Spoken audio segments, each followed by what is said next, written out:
നിയമത്തിന് മുമ്പിൽ എല്ലാവരും തുല്യരാണ്. ട്രാഫിക് നിയമങ്ങൾ ആര് ലംഘിച്ചാലും അവർക്ക് എതിരെ നടപടി. ഏത് വാഹനമാണെങ്കിലും അത് പോലീസിന്റെ ട്രാഫിക് നിയന്ത്രണങ്ങൾക്ക് വിധേയമായിട്ട് ആ ഒരു സമീപനം വേണം എന്നുള്ള അഭിപ്രായത്തോട് പൂർണ്ണമായി യോജിക്കുക. ആ പരിശോധന ശാസ്ത്രീയമായിരിക്കണം. കുറ്റം ചെയ്യാത്തവർക്ക് ഒരു വിധത്തിലുള്ള അസൗകര്യവും ഉണ്ടാകാൻ പാടില്ല. ആ ഒരു സമീപനമൊക്കെ സ്വീകരിക്കുന്നതിന്റെ ഭാഗമായിട്ടാണ് ട്രാഫിക് ഇ ചെല്ലാൻ സിസ്റ്റം ഇന്ന് തുടക്കം കുറിക്കുന്നത്.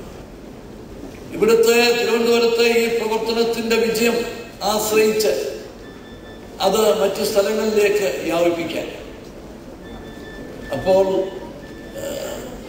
ഒരു വിധത്തിലും സമയനഷ്ടമോ മറ്റു രീതിയിലുള്ള ബുദ്ധിമുട്ടുകളോ ഇല്ലാത്ത വിധത്തിൽ ഇത് പിഴയടയ്ക്കുന്നതിനുള്ള അവസരം ഉണ്ടാകുകയാണ്.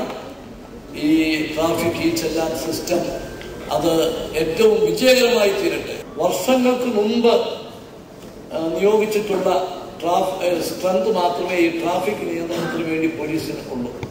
അത് വർദ്ധിപ്പിക്കണം എന്നുള്ള ആവശ്യം വർഷങ്ങളായിട്ട് പോലീസിന്റെ ഭാഗത്ത് നിന്ന് ഉണ്ടായിട്ടുള്ളതാണ്. ആവശ്യമായ ട്രാഫിക് പോലീസിന് കൊടുക്കാൻ ഗവൺമെന്റ് തയ്യാറാകും എന്നുകൂടി പറയാൻ ഞാൻ ഈ അവസരം വിനിയോഗിക്കുന്നു.